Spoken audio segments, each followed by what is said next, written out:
Hello and welcome to the Ravensburger Games YouTube channel. My name is Sam. Today we are discussing cooperative games. Yes, games where players are working together to beat the game.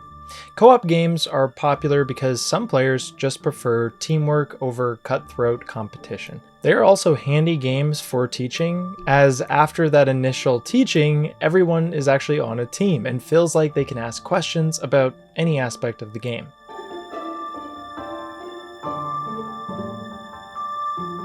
In Chronicles of Light, you will be taking on the role of a heroine from different Disney universes. Your goal is to complete your quest, dispel the shadows, and then defeat the mighty vortex to save the realm of light.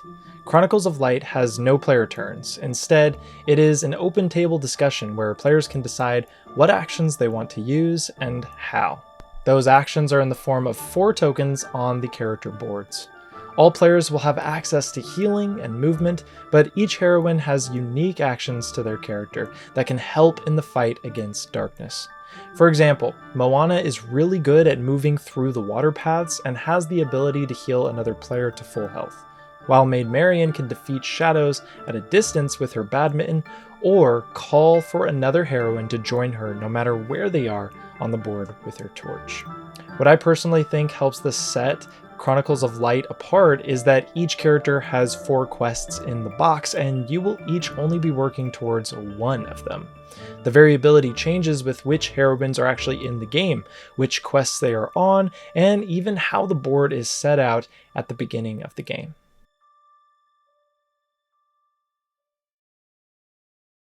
The classic game of Scotland Yard was where you were trying to find Mr. X in London, while the infamous character traveled by bus, taxi, or subway. In the Sherlock Holmes edition, one player will take on the role of Professor Moriarty, and we'll be trading out bus, taxi, and subway for train, carriage, and bigger carriage.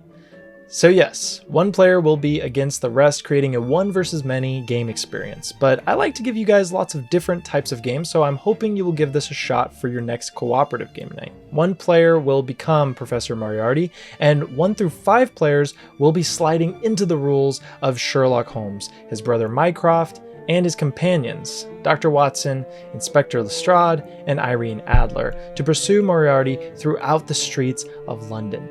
Now, one of my favorite additions to this version of the game is that players will have more special abilities that they can use. Professor Moriarty can actually escape in a hot air balloon, while the detective team has unique powers to help close the chase. For example, Holmes can actually ask Moriarty which of the 4 board zones they are currently in. Watson is able to ask if they are in a park, river, or landmark space, and Irene Adler can actually stop Moriarty from using a certain type of movement on their next turn. Combining these abilities is one of the thrills of Scotland Yard Sherlock Holmes edition, and nothing feels better than being hot at the heels of Moriarty as a team. Now, because you can only use one player's ability per round, and you can only use each ability twice per game, this adds even more group discussion and strategizing, really upping that cooperative feel.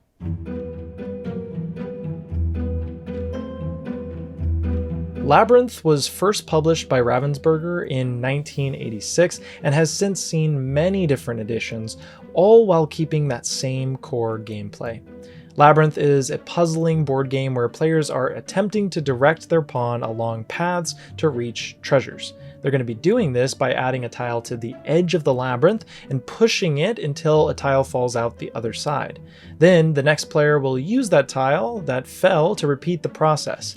Paths will be opened, closed, and shifted throughout the game with every single movement players make. In Labyrinth Teams Edition, the core rules will stay the exact same, although players will be working together against Daedalus, the spirit of the labyrinth. Round by round, players will flip through the Daedalus spellbook to learn what obstacles he has placed in their way. Now, the way the players win is by working as a team to find all of the treasures before the last page of Daedalus spellbook is turned. Suddenly, changing the framework of Labyrinth from a competitive to a cooperative game completely reworks how you actually decide to place your tile in the maze. You might be thinking, do I place it here in order to help my friends, in order to put them in a better position? Or am I just trying to get down all of my treasures really, really quickly? That way I can start helping the other players collect theirs. When you've actually completed all of those treasures, it actually makes this really, really cool gate, which signals that you all escaped the maze and won the game.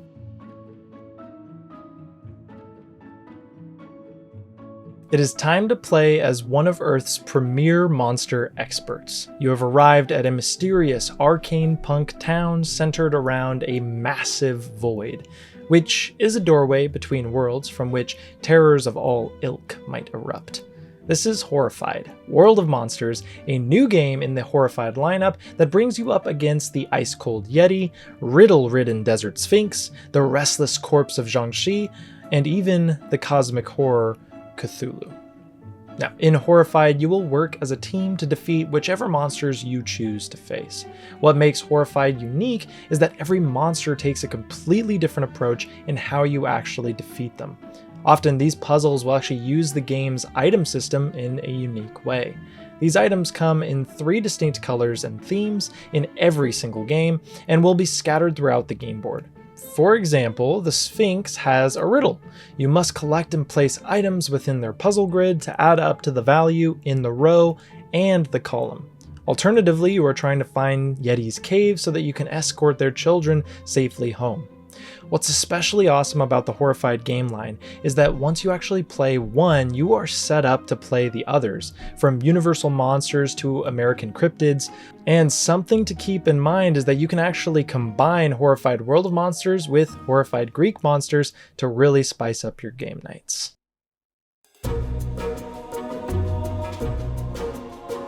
In Minecraft Explorers, you are trying to maximize your day by spending energy to explore, craft, and ultimately fulfill a certain number of chest cards. Now, the main way this works is by spending hunger cards from your hand. These can be used to explore locations, which are then flipped to reveal items that you may need for chests. There are also going to be mobs that can be defeated, and you may want to keep on top of those mobs because when the mob deck runs out, you will actually lose the game.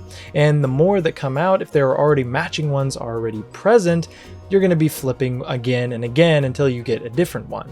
So they can get quite out of hand. Now, the locations may have items that have uses, like swords that can be spent to slay mobs, and pickaxes that can explore landscapes easier. You may even find an emerald, which can be traded with a villager if you find one. And if you are a fan of Minecraft, you will totally get the reference. All of this is very thematic to the video game.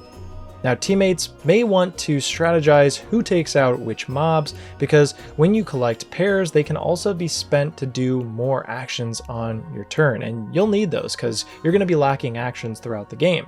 Likewise, filling chests is important, as multiple players may have the items needed for a certain chest. What I like most about this game is that it is extremely compact and only contains cards, a good travel size box, but certainly a much bigger game inside that brings those wonderful, soothing vibes of wandering through the world of Minecraft. I am hoping that this list allowed you to find some new games to try out for your next game night, but that is all I got for you today. Thank you so much for watching. I will see you next time. Bye!